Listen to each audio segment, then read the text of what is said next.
All right, everyone, it's 10 o'clock and we like to use your time wisely. And so we will start our meeting today. And I'm sorry, I am the B team. Anne had an engagement she had to get to. So I am Janelle Shuey. I am vice president with the league.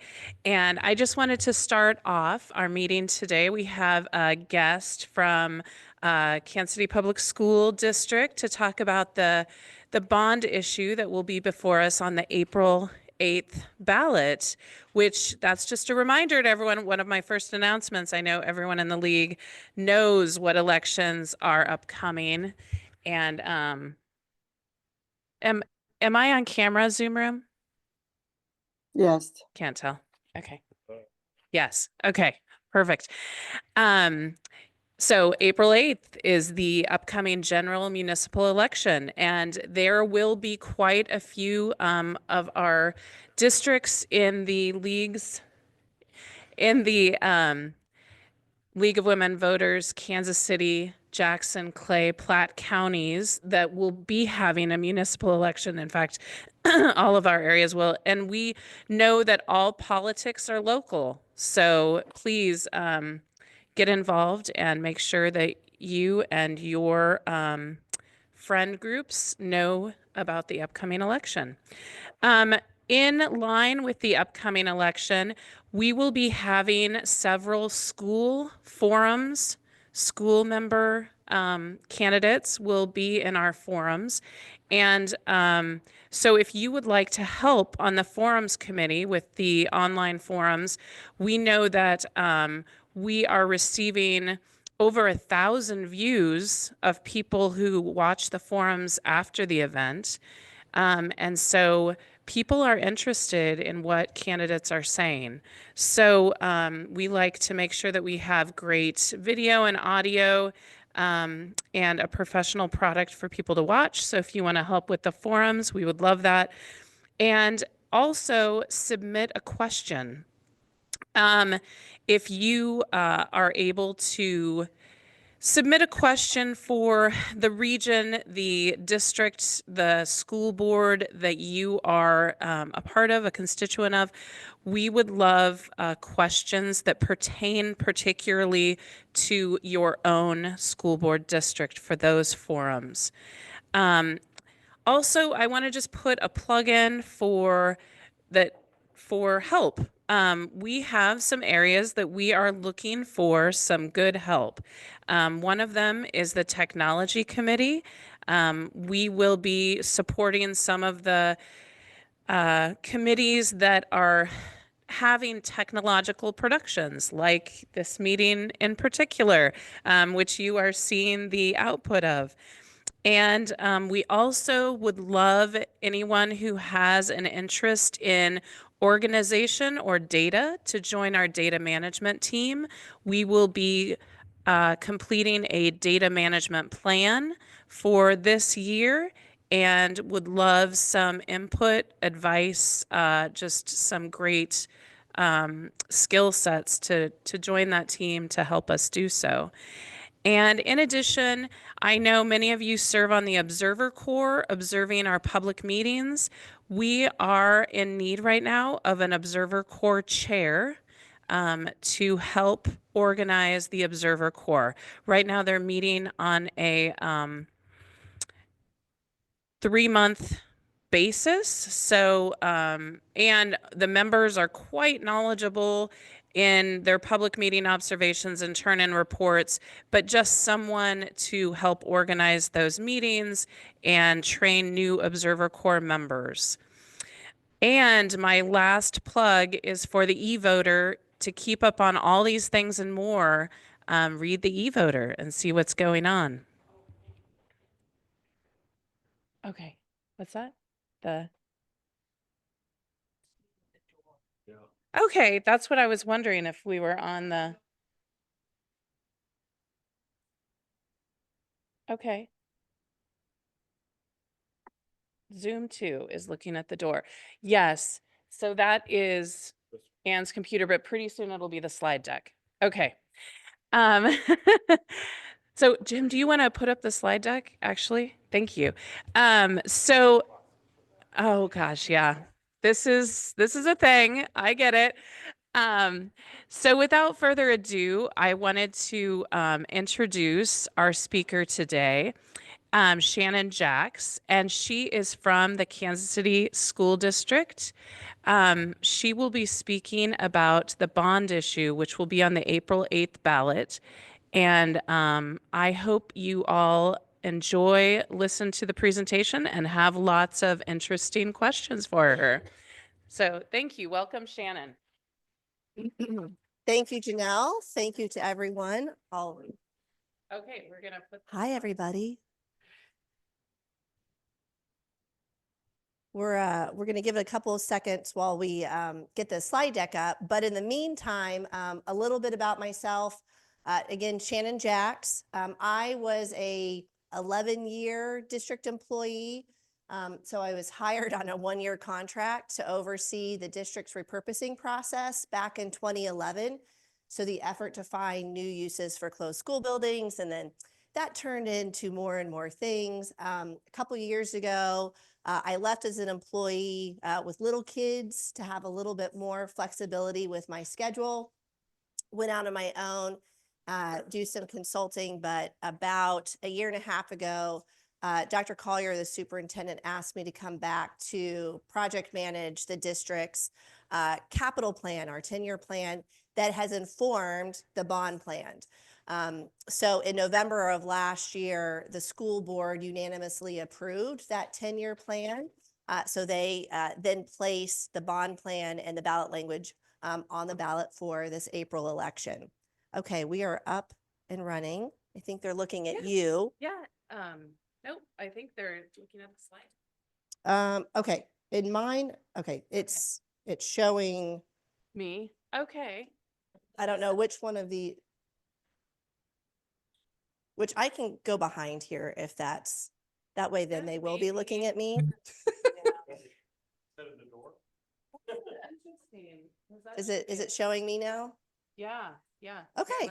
That's all right. Then I can control the deck and everything. Yeah. It'll be fine. But before we get started, I am curious, who lives within the district boundaries? Okay, great. And I know your voters. Yes, sorry, Kansas City, Missouri school district boundaries. And how many folks I'm curious what other school districts, if you don't live within Kansas City, Missouri school district, which school district do you live within? North Kansas City. Okay, Fort Osage, Independence, Parkville.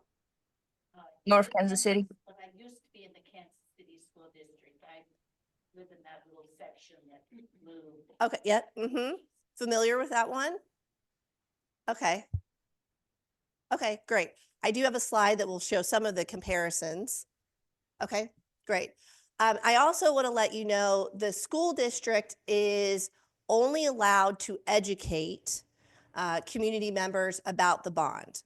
So I will not be advocating for any vote. I will be informing. There is a separate campaign that is doing that advocacy work, and I support that in my volunteer time, but I am here officially representing the district, and I know that Dr. Collier would have loved to have been here today, but she is out of town. She's much better at this than I am, so I'm sorry that you're getting me, but I will do my best. Let's see here. Oh. Okay, perfect. I don't have a slide that touches all of those districts, but a lot of them. I'm going to Advance. Yeah. Okay. Do you know what arrow? The slide arrow? those slide arrows do not want to. Yeah. Let's see. Oh. Okay. Click. Okay. All right. All right. So first off, before we get into the bond, a little bit of information about what's going on at the district. Some really great progress. So 3+ years of maintaining full accreditation. We have this year just achieved the highest graduation rate, almost 90%. That's at least 10 years. Talking to some former colleagues that have been at the district for 20 plus years. They actually think it's been the highest that it's been in that entire time, but that don't have all the records from those earlier years. And enrollment is growing. And that is not something that we're seeing across the entire country with declining birth rates. There are a lot of districts that have declining enrollment, but enrollment has grown every year since COVID. And then with the adoption of the district strategic plan a couple of years ago, there's some innovative programs. Dr. Collier was a music teacher when she started out, and so this is something that she's very passionate about and has expanded band, orchestra, K-12, and lots of great things. Focus on literacy and mathematics, science, and whatnot, but we are on the right trajectory. We're not exactly where we want to be yet, right? But on the right path. And I can say from my kindergartner's experience at Foreign Language Academy, we are very excited. She loves her school, and we can attest to the great things happening. So within this bond, we also have 9 charter partners. So I know folks here are not going to be able to see this, but happy for you to share the deck. Great things happening across those as well. And so we'll get in a little bit more in the role. So the bond is a $474 million general obligation bond. $424 million going to Kansas City Public Schools, and then the remaining $50 million is being shared across those 9 partner charter schools. Every charter school within the district boundaries was invited to participate, but 9 elected to do so. This really is a historic place that we're at. The district has not, I should say, voters within the district boundaries have not passed a general obligation bond since 1967. It's before I was born. When we've had students present, they're like, it's before their parents were born. And so there have been a lot of attempts between 1967 and 1987 that were unsuccessful. So the last time the district made significant dedicated funding investments in school buildings was with desegregation dollars. But that's been almost 30 years. And we all know that our upkeeping homes, you can't go 30 years without making major reinvestments in your facilities. Another fact is that we are the only school district within the region without voter-approved facility funding. That is not a place that you want to be. But without those dedicated dollars, we have over $1 billion in facility needs. And so we'll go into that a little bit more as well. So for the GO bond, some things to know.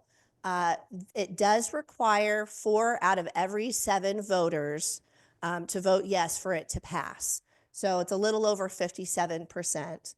And that's for all school districts looking at general obligation bonds in April elections. It varies in other months, but that's why we're looking at the April vote, because it would be higher if we were to go in August or November of this year. The average home price, excuse me, within the school district boundaries right now, based off of information that we have from HUD, is about $180,000. So what we have been sharing with community members is that for the average homeowner at around $200,000, it would be just under $20 a month, or a little bit less than 64 cents a day. And we understand that for folks on tight budgets, that's not inconsequential. But when we look at surrounding school districts, so these are all the school districts within the city of Kansas City's boundary. So today, without debt service levy and general obligation bonds, KCPS is at the bottom. We have zero debt service levy.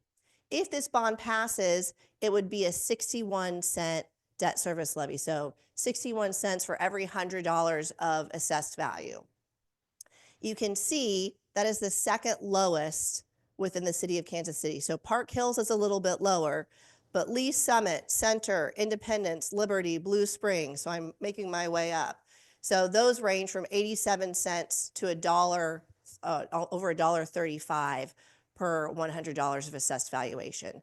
So It might feel like a lot for folks as, an increase, but it is lower than what voters are paying almost, or I should say, property owners are paying everywhere in the city of Kansas City, except at Park Hill, which is just a little bit lower.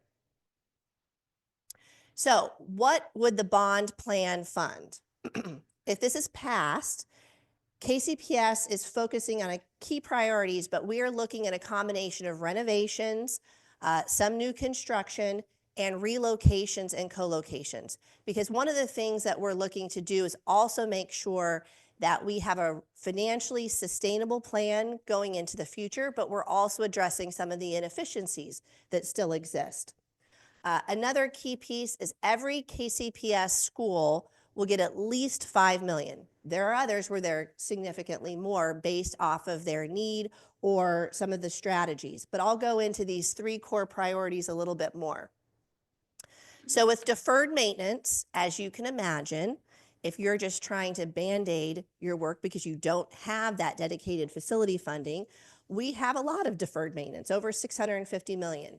So we can't address everything across the schools. But for this, our stakeholders and advisors looked at what priorities should we focus on. And those are life safety, so fire alarm system upgrades, elevators, we've got some ADA accessibility challenges, heating and cooling. We don't want to have any more days where kiddos can't go to school because the buildings are too hot. And it's one of the things, even in the winter, my daughter, she's talking to neighbors, she says, my room is too hot. I'm like, oh, you need air conditioning. Like, no, it's in the winter it's too hot because we don't have great temperature controls. But that still affects children's ability to learn if they're too hot or too cold. Roofs and windows, electrical lighting, and then bathrooms and plumbing. So those are some of the core deferred maintenance priorities, but also we're looking across every school building to see which things are at the end of their useful life and will cause significant issues, and those are things that are being focused on. In addition, we're looking at improving the learning environment. And so when you look at KCPS buildings versus some of the school districts surrounding us that have bond funding, have been making investments at a higher level in their schools, there is a significant difference between our classrooms and what kiddos are being exposed to versus other schools in the region. And so looking at classroom renovations, both collaboration spaces within classrooms, and then so that like kindergarten teachers can collaborate outside their areas, STEAM labs, and then instrumental music. We've got, at some schools, they don't have dedicated spaces or they're inadequate spaces. We toured with some community members, Garfield Elementary in the Northeast, and where they do their instrumental music in their auditorium up on the stage, but it is not an air-conditioned space. So they can't store any of the musical equipment there because it gets too hot. So, we have issues like that we're looking to address. Secure entry points is something that we do not have across every school building. Improving, trying to not just have a lot of asphalt and, old asphalt on our playgrounds. So improving that outdoor play and outdoor learning. And then gym and athletic facilities. We have some high schools that still have those old, undersized gyms. They can't host a home game. They can't really even practice effectively with volleyball or basketball. So there are some upgrades there as well.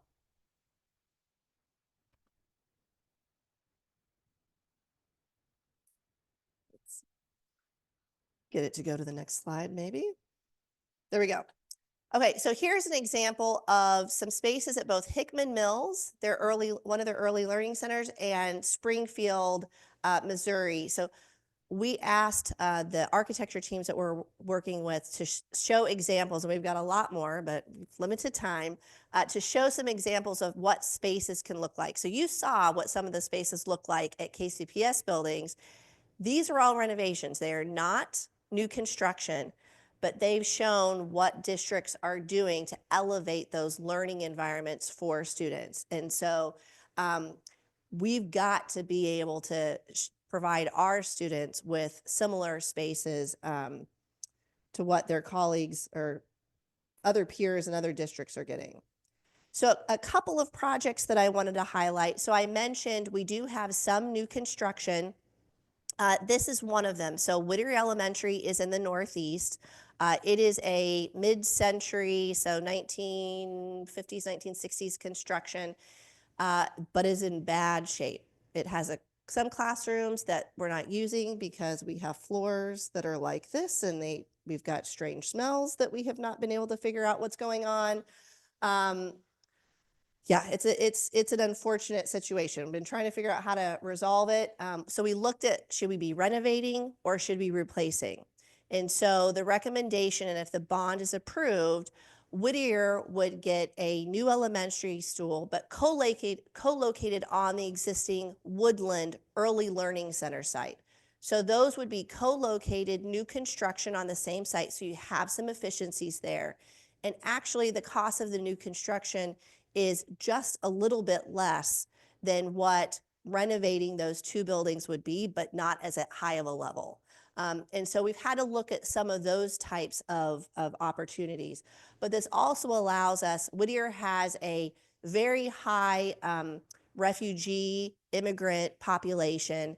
And so this would also co-locate them with our Global Academy, which is serving elementary students that school is new to them. They have not been to school, or they have very, very limited English skills. It would also be co-located with a parent and family empowerment center. So providing laundry services, community spaces. So having that on one site is a tremendous opportunity. Another key project is Central High School and CTE Center. If you were paying attention during the strategic plan, there was some discussion about potentially closing Central High School because its enrollment is very low. It's a very large building with needs.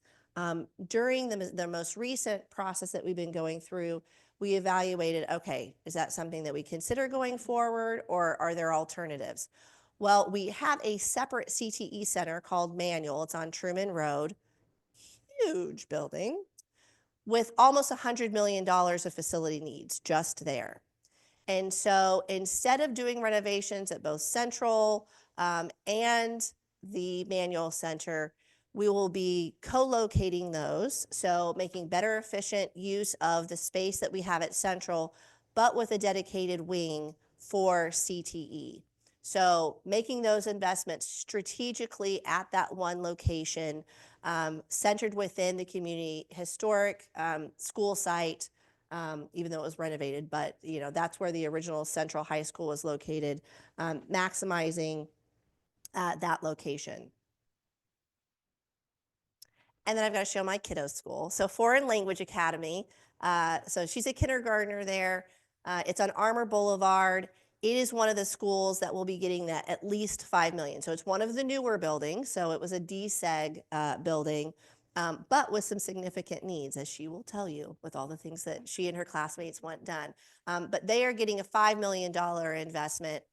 The renovations, we've been talking to community members about what that should look like. So things like bathrooms.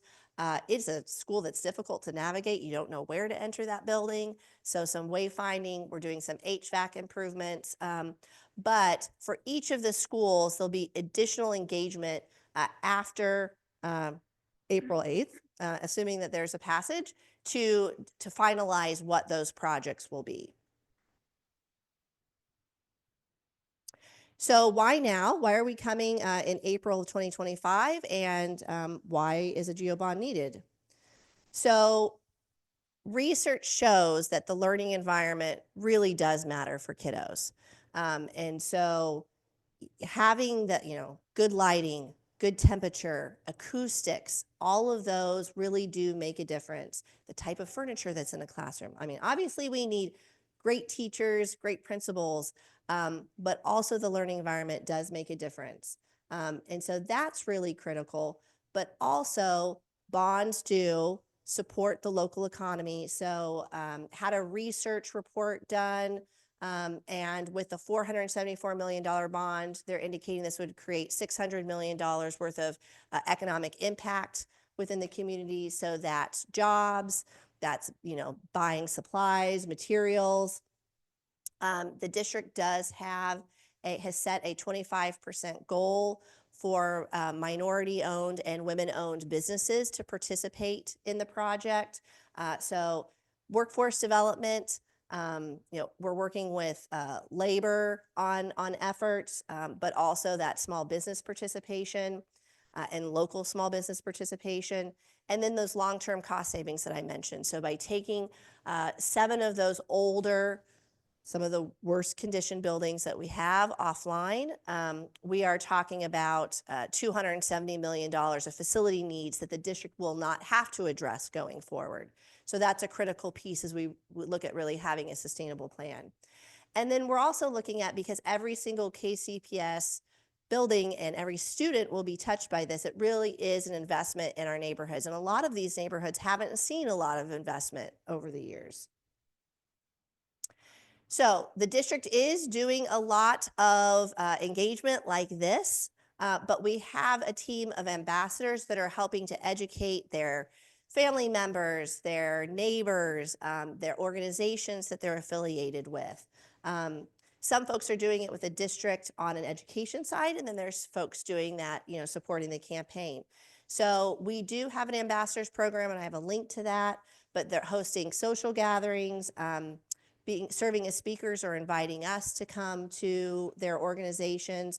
We have lots of informational materials like I distributed. We have all of that information available on the district's website, so kcpsbond.org. There is a Get Involved page that has access to a toolkit of educational materials. You can sign up to be an ambassador. There's videos, lots of fun stuff. So that's what I have planned today. So I hope that was informative, and I am happy to answer any questions that you might have. Yes. So you talked about these 7 properties that are Mhm. basically to prep it to salvage. Will those then be sold off, or will they be used in ancillary? Great question.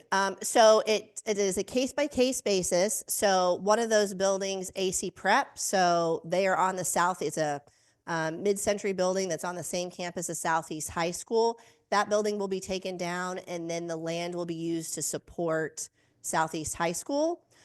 In the case of Whittier, we were just in the Likens neighborhood where that sits.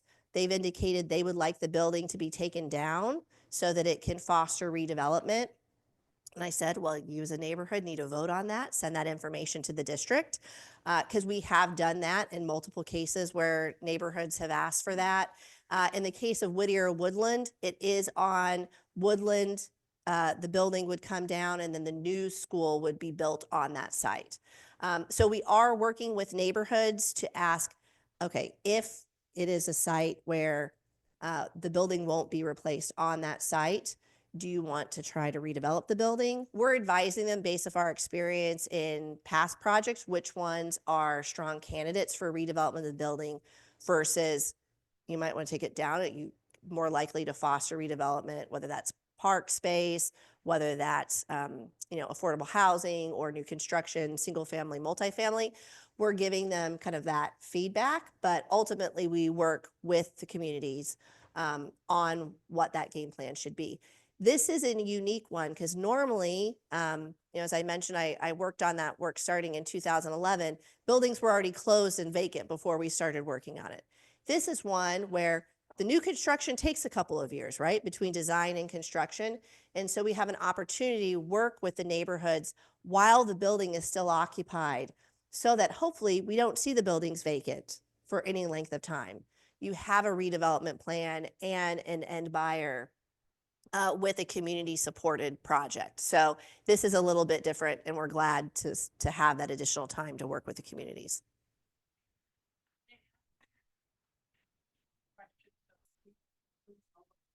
Yes, thank you. Like to know, are there yard signs available? Great question, Cheryl. So for that first question, the question was what will happen with the 7 aging schools that will no longer be used. Hopefully the answer made that also apparent. But so Cheryl's question that you see in the chat regarding yard signs, so that is something that the campaign is providing. And since the question came in, that is a factual piece of information that I can share. They do have a website, which is yes for, and for is spelled out, yesforkckids.com. They can sign up and request a yard sign through that that website. Other questions? Yes. I'm just amazed at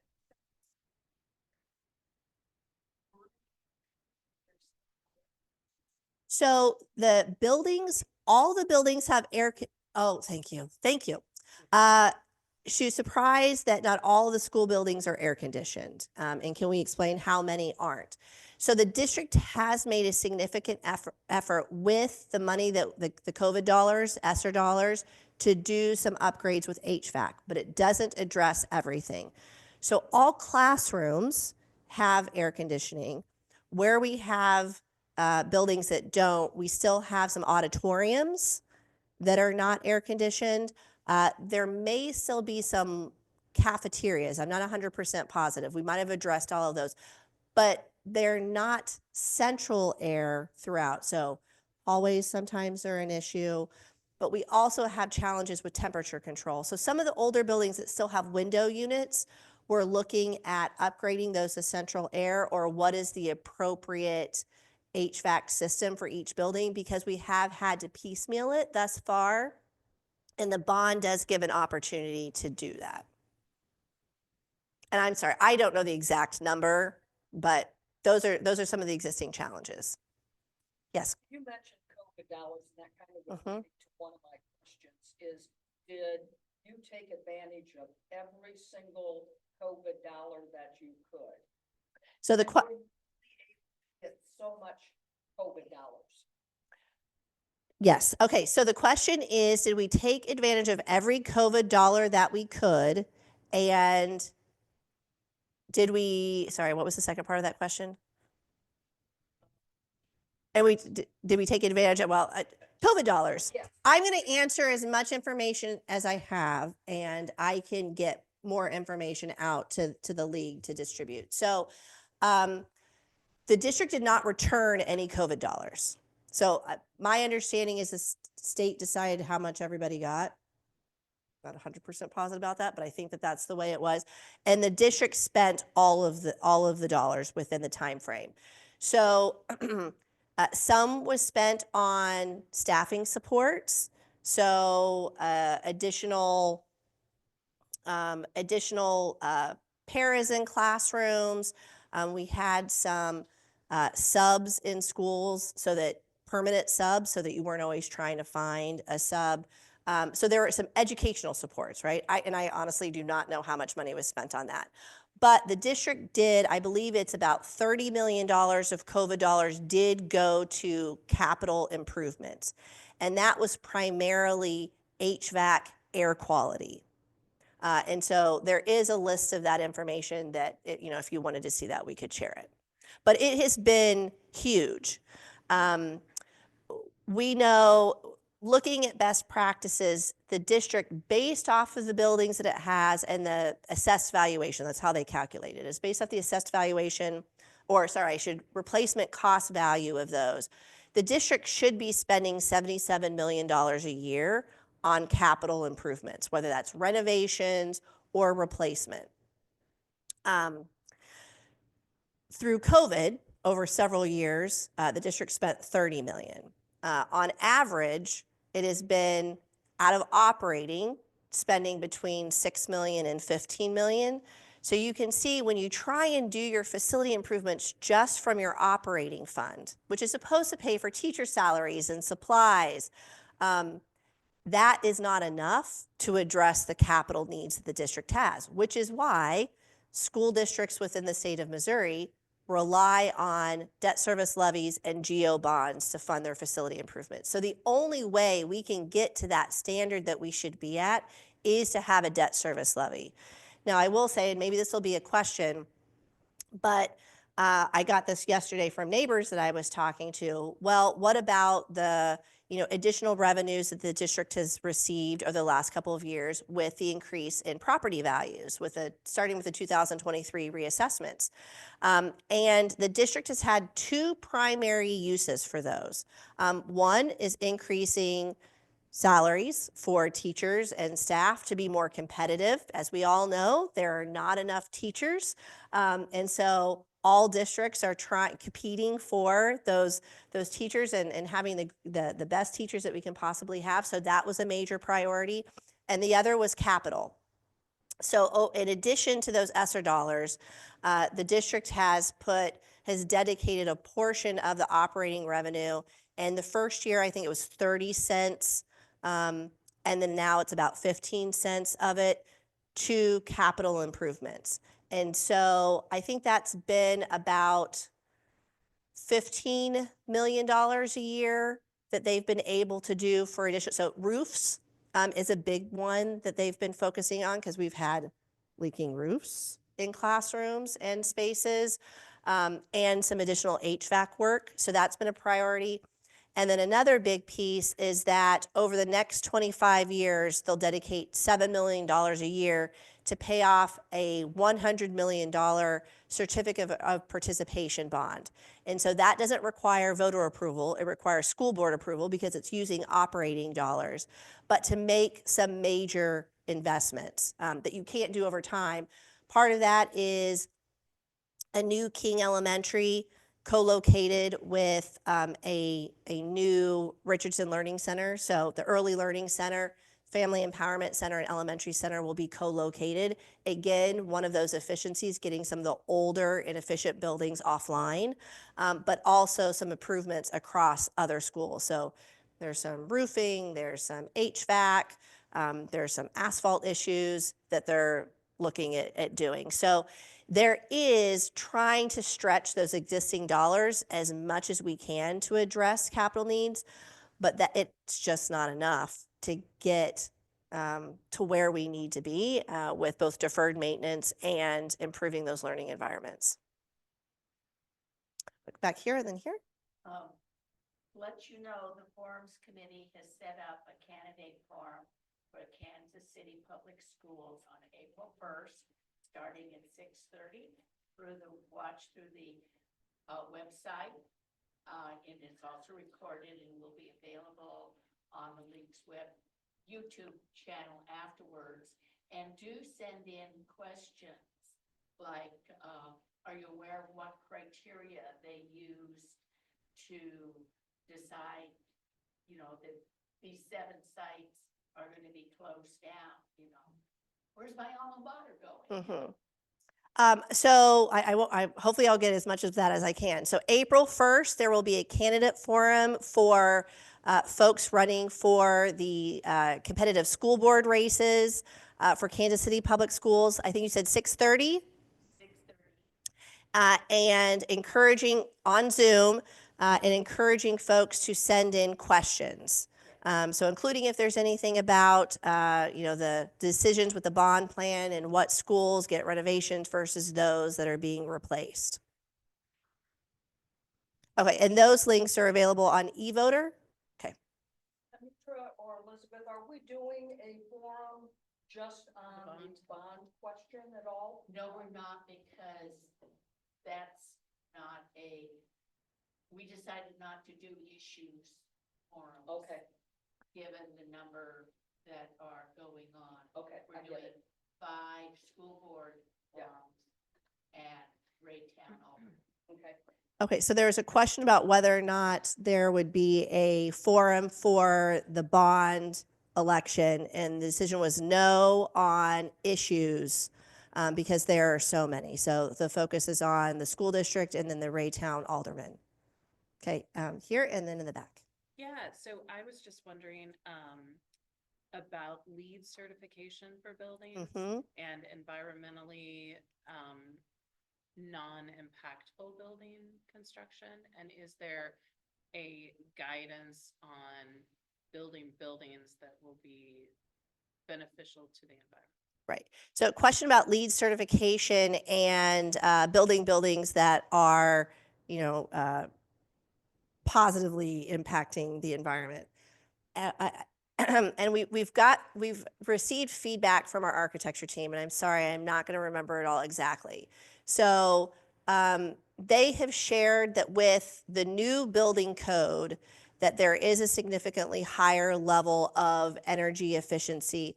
We've asked them to evaluate some of the programs or some tax credits that the feds have with certain systems are eligible for those. I don't know all the details, but I can send that additional information via email that could be shared out. My apologies that I can't answer that one exactly. So here and then here.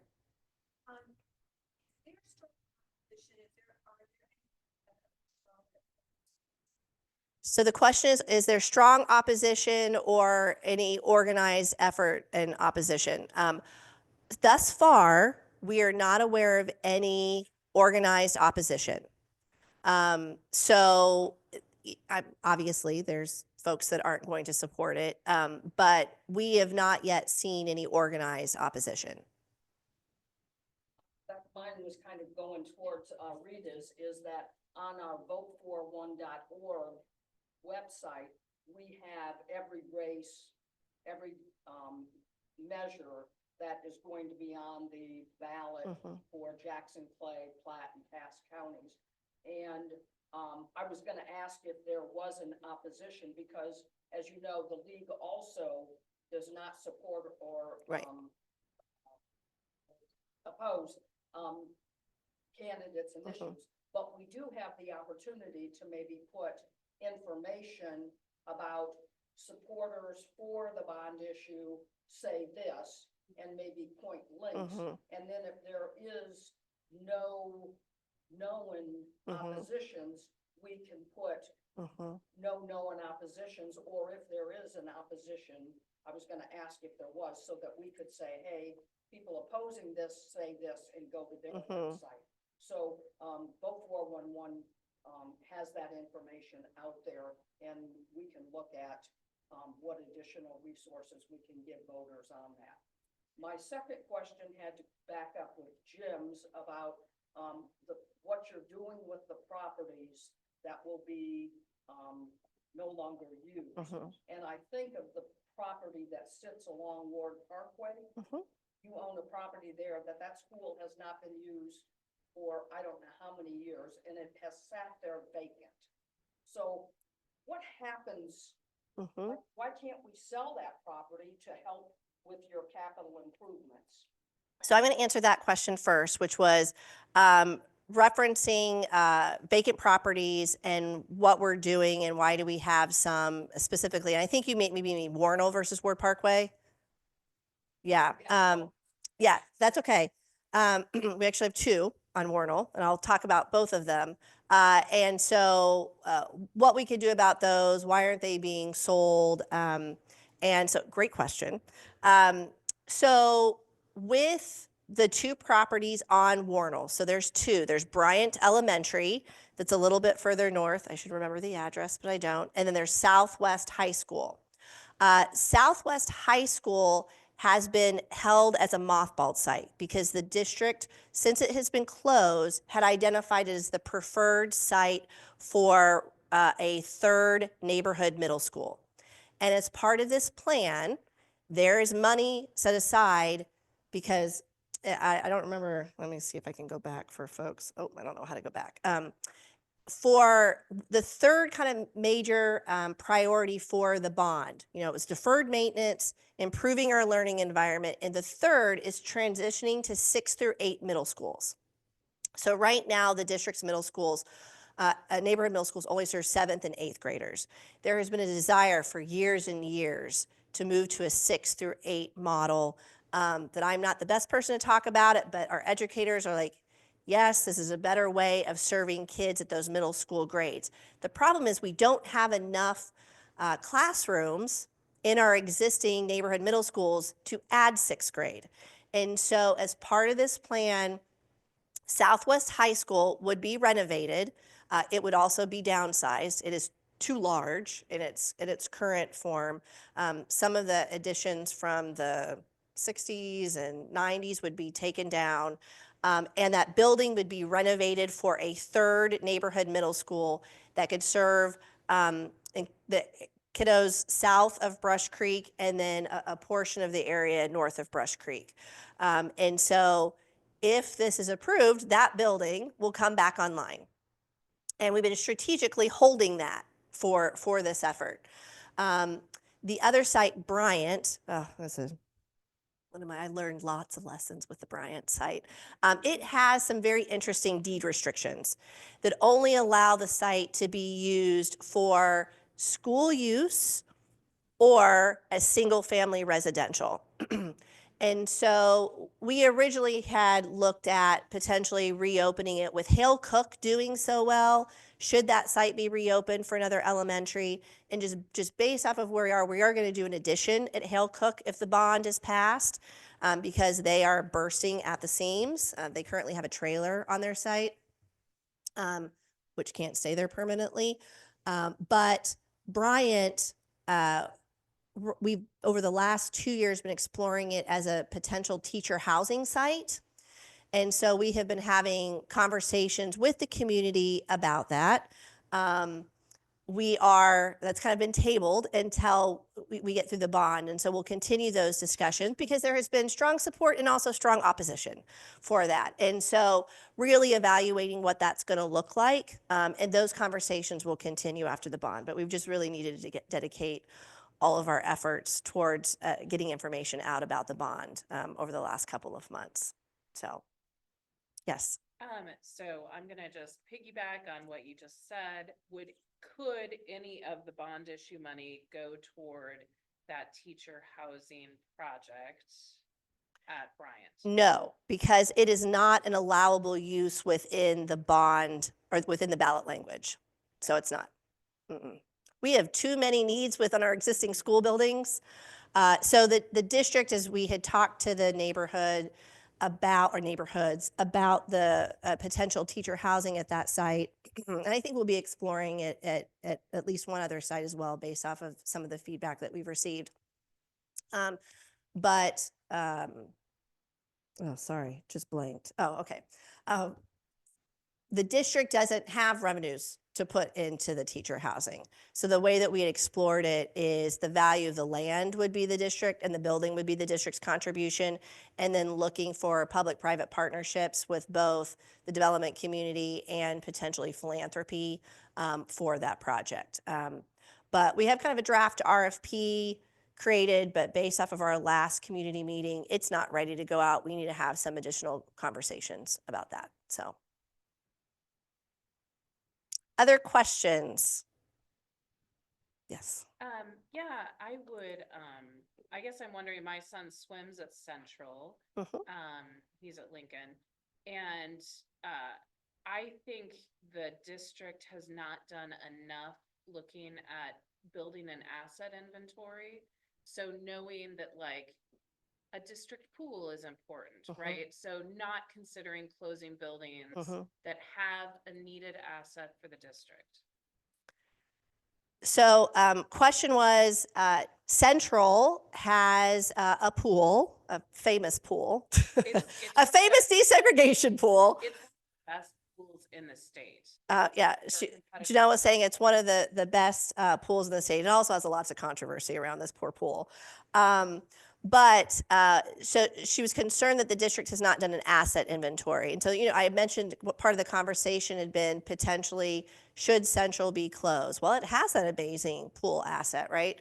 And so one of the things that it's part of the work that we did with the development of the 10-year plan is taking a closer look at, okay, what are the needs across the district? Where are facilities? But the second piece is that working with the team, the architecture and engineering team, and our educators to do ed specs, so education specifications, and at each school level, what do we need from our classrooms? What do we need from our playgrounds? Do we have enough green space? Do we have enough on-site parking. So that is a piece of the work. We had actually hoped to get all that done as part of that 10-year plan process, and it just wasn't possible. So we did as much as we could, but that is getting formalized. So that is kind of a piece of what you're talking about, of making sure that we're really looking at those assets. It is part of why East High School, that has over 1,000 kiddos, has an undersized cafeteria, has a too sad, very sad gyms. One of the things that they would be getting if this is approved is a relocation of the cafeteria off of the top floor that is undersized, that can't feed all the kids. They're out in the hallways, even across multiple lunch periods, but also an addition with a gym so they could actually have proper practices, proper games, and host those versus like now they have to go to Southeast campus. And even if they're the host team against Southeast, it's on Southeast campus because it's just not fair.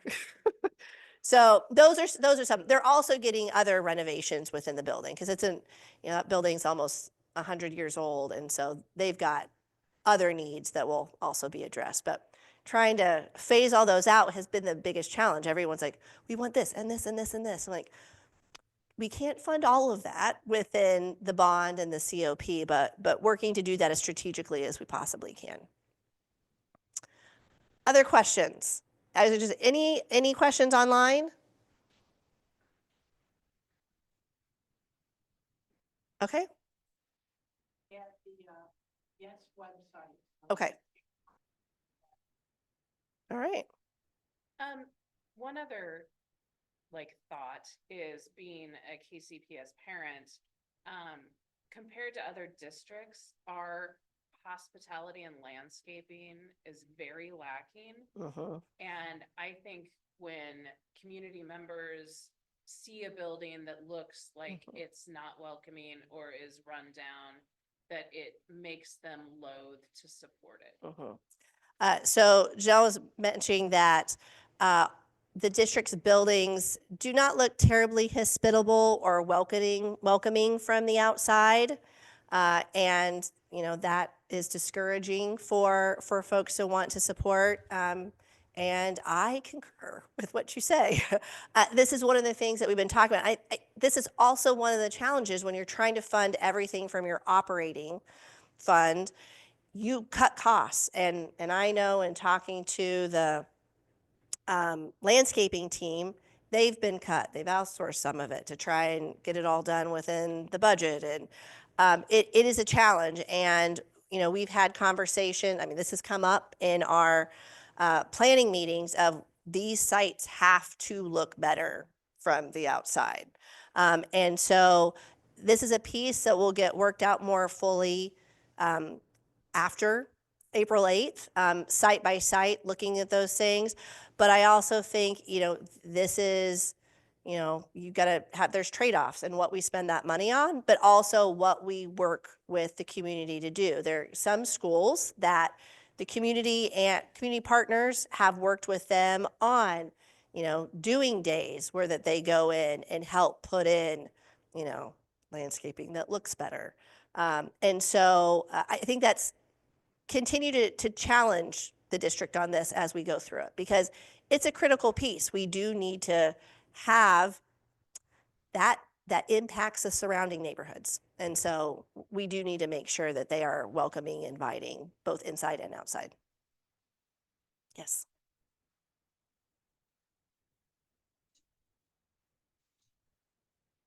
Mm-hmm. Any other questions that you have been asked that have missed? Good. Question was, as we've gone around and talked to community members around this, are there any questions that we have missed or not asked? So I think that some of the most common questions are, with the reassessments, why do you need more money? So I tried to address that. It has been, what is a particular school getting based off of that neighborhood? So we've tried to highlight for each community. So if we're in Washington Wheatley, we talked to them about what's proposed at Wheatley Elementary. And so we do have on the district website, there is a page called Proposed Projects. So if you go to that, it lists every school, both KCPS schools and the charter schools. What is the amount of money that has been identified for funding for that site and the list of proposed projects. And then there is a link to a pretty thing that the architects did that shows some examples of what those renovations, it's not, I should say, it's examples from other schools that received similar types of renovations. And so that's information that's also up on boards at every school site. So each school has their own board. Trying to think.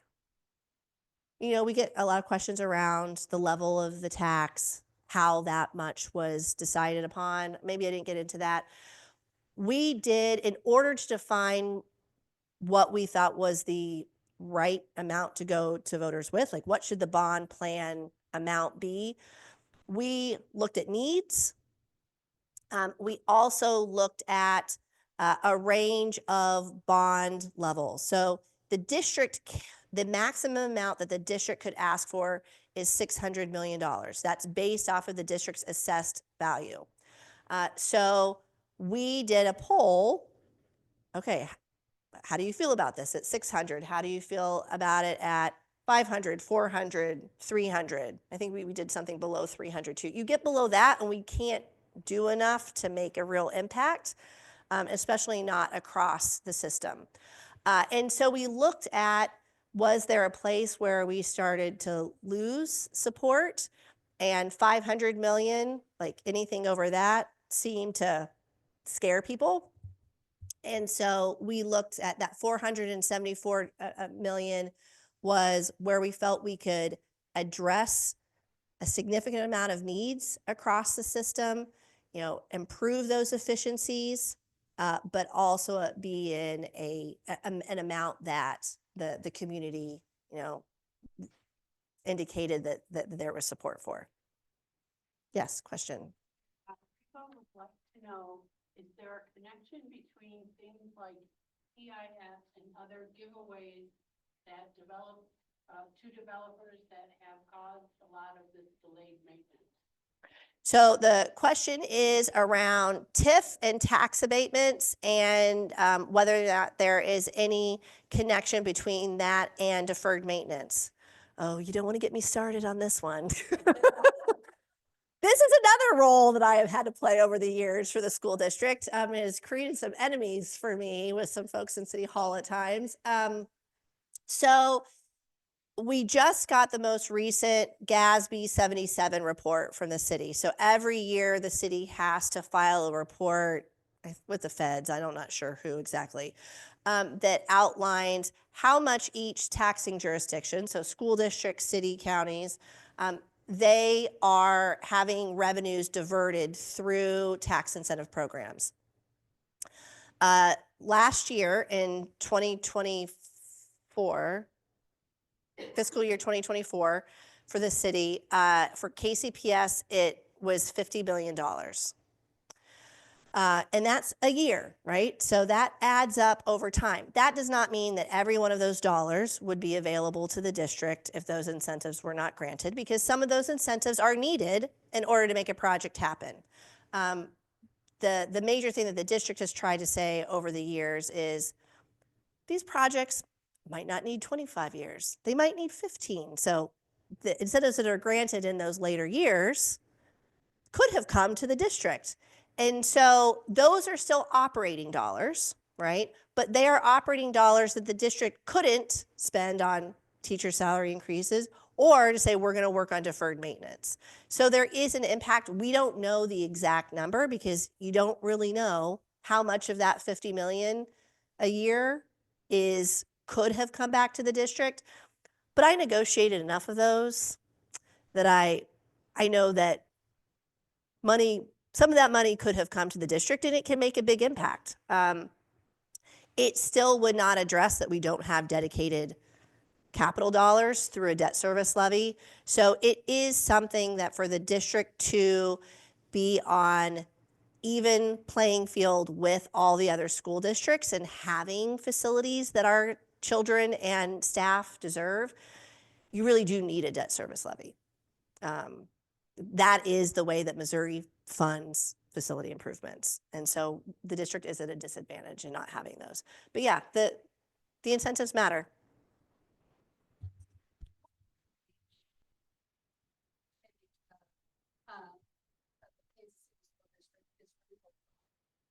Because I'm sure those folks are going to be really concerned about the rent. And,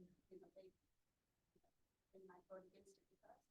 Yeah, so the question was what percentage of the district boundary is renters? And I should know that because someone just told me that in the last week or so. I can text a friend and share that with you, and then maybe you can share it in the chat or something. It is a significant number. And, there are, it's hard to know what the impact will be on renters. I mean, if taxes do go up for commercial properties, it's very possible and likely that it could increase. We don't know how much per site or per, a rental unit. But there are groups that are talking with tenants around the bond and the impact, and thus far have been very supportive.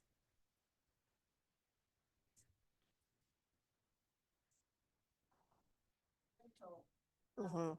as far as how much the rent has gone up in most recent years, Kansas City is the worst. It has been. Rent rates have gone up a lot, which is why we're looking at things like teacher housing, because it is a challenge for families and teachers. The district has had a major effort to support affordable housing, at levels lower than what the city defines as, their affordable housing threshold, because we know so many families and staff, it is a challenge.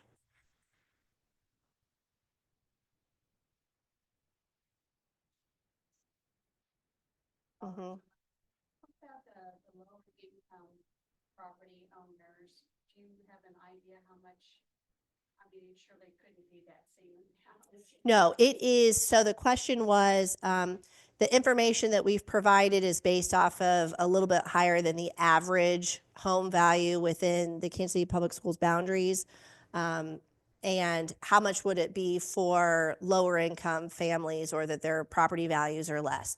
So it is lower. So, if it's a $100,000 home, it would be half of that amount. We do have a calculator that if someone wanted to see what the cost was for their property, you can look that up. So if you go to the district website, the KCPS, or I should say the district's bond website, kcpsbond.org, and go to get involved, on that page, there's a link to the Ambassador Toolkit. Within the Ambassador Toolkit, there is a calculator that the district's financial advisors put together for us. And it gives you a link to go to the Jackson County website so you can look up your property, because you don't put in the market value of your site, you put in the assessed value. So you have to look up your assessed value, and then it will spit out what the cost is for your property, or anticipated cost for your property.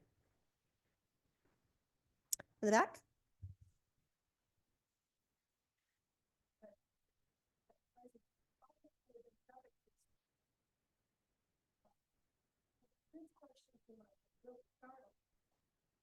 That hasn't come up here is some students who were asking to have more security installed. Mm-hmm. And they said, well, that will have to go to the board meeting. We need the board to approve expenditure. So has there been any discussion of expenditures to increase security in the schools? So the question is, have there been any discussions around increasing security in the schools? So the district has policy, which I don't know exactly what it is. I should. It varies based off of school level, elementary, middle school, high school. So schools, depending on level, do have security staff on site at entry, and metal detectors. That's not at every school. I think it's middle schools and high schools.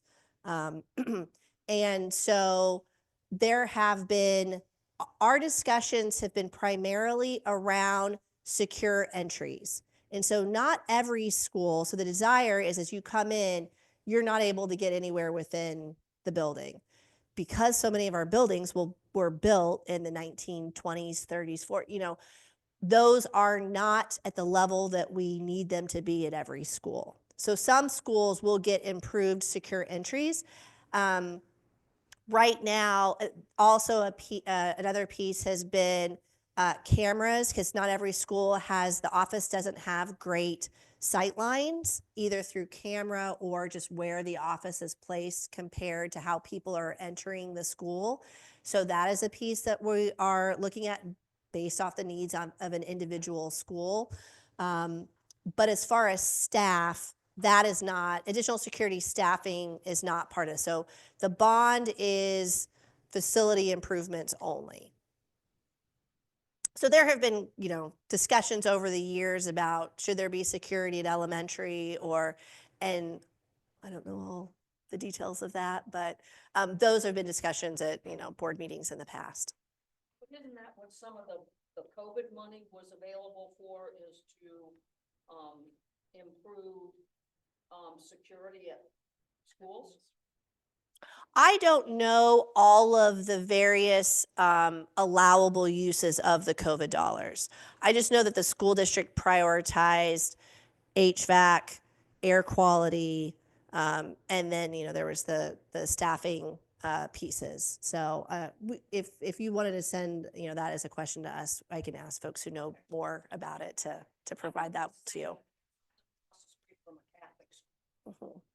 And all of a sudden, they have a I'm gonna say a 6-foot chain link fence. Mhm. All of a sudden, somebody's coming in and tearing down this chain link fence and putting up an absolutely beautiful wrought iron fence that's probably 8 or 10 feet high.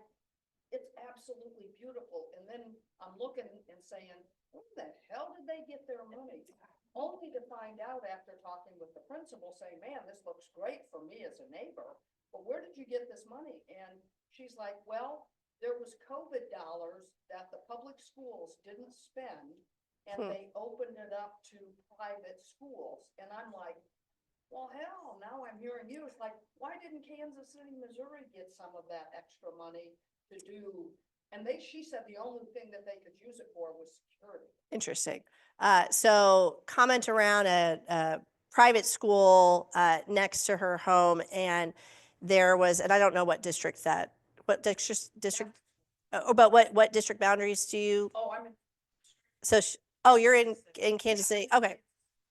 So one of the private schools was able to get COVID dollars that other school districts did not use.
All right. Nope, it's not good anymore. Okay. So we are just wrapping up questions and I think we're probably done with questions in the room. Anyone online have any questions? Just unmute if you do.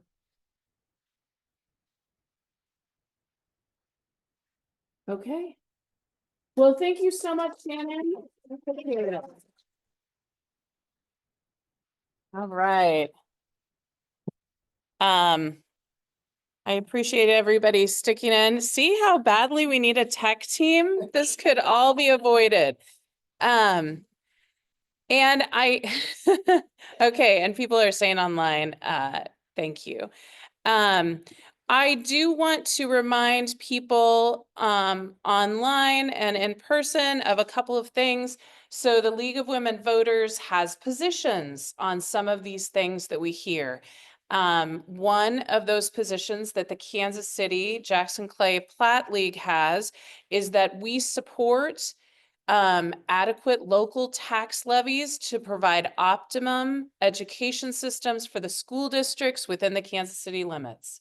So I just encourage everyone to go online, look at our positions, and support the things that the league supports.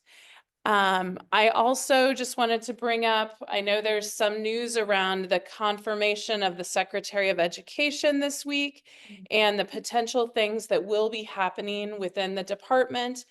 And I do want to mention nothing, you know, has been acted on to the degree that is anticipated, but that right now the federal government provides Title I funds for schools, and that Kansas City, being an urban school, receives a lot of Title I funds, which if the federal Department of Education is dissolved, they are anticipating that that would then come from the state. And we know that our state isn't necessarily equitable in how they distribute funds, especially to urban districts.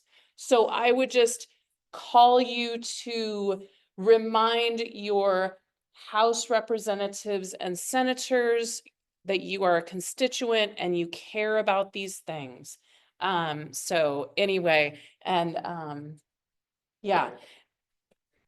And we want to make sure that our schools are supported, that education and the league, since its conception in 1919, has always been a supporter of public education and how important public education is to then create a constituency that is an educated voter and able to advocate for themselves as a citizen in the United States. So with that, I will just open it up to anyone else that has any announcements or comments that would like to share for the meeting today.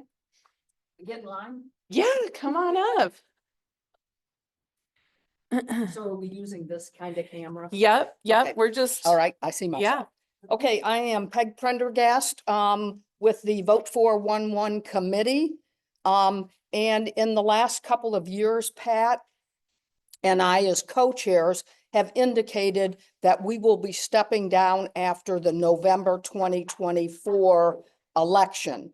And we were asking folks to step forward, somebody to take over the leadership chair role. And of course, 2 years have passed, November has passed, and Pat and I are still here because we obviously feel so passionate about local elections. We said we were staying on until after the April election. So vote411.org is already up, live. Our committee has been actively working. We meet twice a month. And about a year ago, we tried to, as a committee, to say, hey, how can we break our little Vote 411 committee down into smaller parts that people didn't feel like they had to take on the world of Vote 411. Last month, I had some handouts about how we would break our maybe different coordinators for our committee. And we broke them out into 5 different coordinators. and then a chair, so that Pat and I, being the chair, weren't over all of these, and then our committee members doing little pieces of it. We are so thrilled, and sorry we didn't think about this 2 years ago, to say, let's break down these different roles. And we now have 2 people who have stepped up to be coordinators of an area. And so I updated our one-page thing that talks about the Vote for One committee organization, and put the names of the individuals who said that they will coordinate that piece. We still need a chair, but at least the piece parts, our committee believes that this service that we provide to the community is essential. And so we had 2 people from our committee, Janice Comer and Margie Rich Creek, have both stepped up to take a coordinator role of one of the organization of Vote 411. Anybody else interested? I'll put these back on the back table. Take a look at them, what the tasks include. I think we have put a little bit of time frame so that you can see, oh, this is only a 3-week or a 6-week block before an election. And then maybe it takes 3-4 weeks of your time before each election. So take a look at this. If it's something you're interested in, I also put Pat and I's vote411 at lwvkc.org at the bottom. Just contact us and we'll reach out to you. And we will make ourselves available. This is I'm going to say it's an off year for us, really. So it'll be less time because we don't know what will be on an August election, and we don't know what will be on a November election. So there'll be, we'll take time to work with whoever these coordinators are to make sure that they understand their role. And one of us will be around for each one of the election cycles. We have also finished work. Katie does her magic for us. And she has completed all of our flyers for 2025. So we've got English and Spanish flyers. I just got them done last night. We got them back from Katie yesterday, so I at least have them. I know different committees use them, like Get Out the Vote, voter registration. If anybody's here from those groups, they want to see what these flyers look like. They say, hey, I want 500 of these, let me know. I'm going to the printers today to get them ready for Mid-Continent Public Libraries and Kansas City Public Libraries, because they put the one-page flyers up on their bulletin board.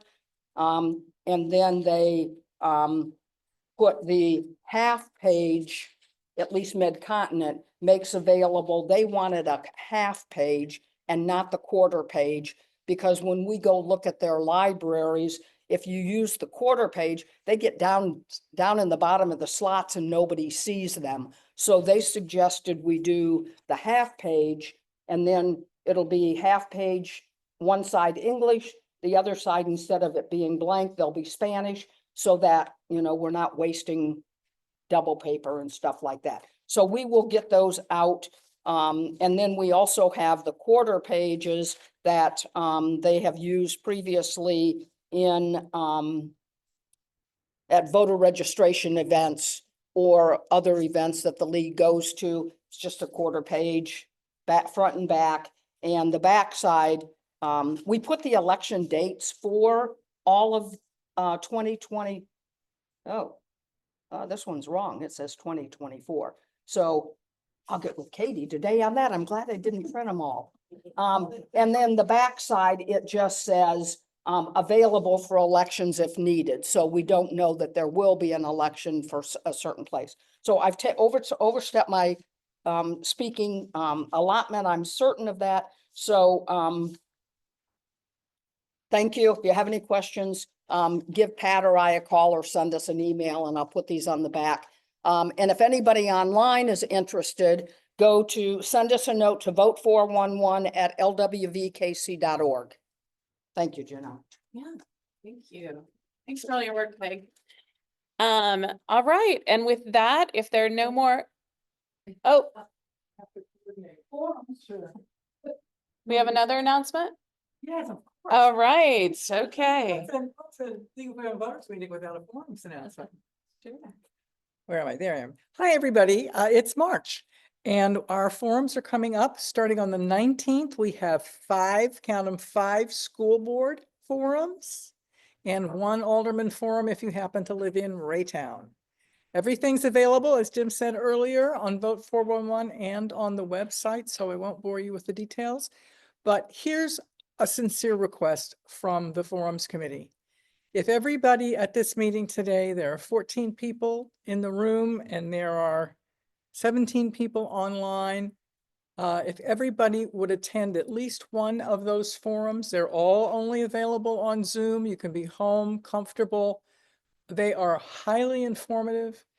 And please, if you have questions, submit them via the website. We carefully value those questions and try to ask the questions as they're asked. So, and did I say vote 411? I beg your pardon. I looked right at you and Jim has very kindly corrected me. They're available on the e-voter, which is honest to goodness what I thought I said. But e-voter. Okay, thanks everybody. Thank you. All right, and thanks to all the work that Forums Committee does prior to every election. So with that, thank you all for joining today online and in person, and the people who will watch this video later.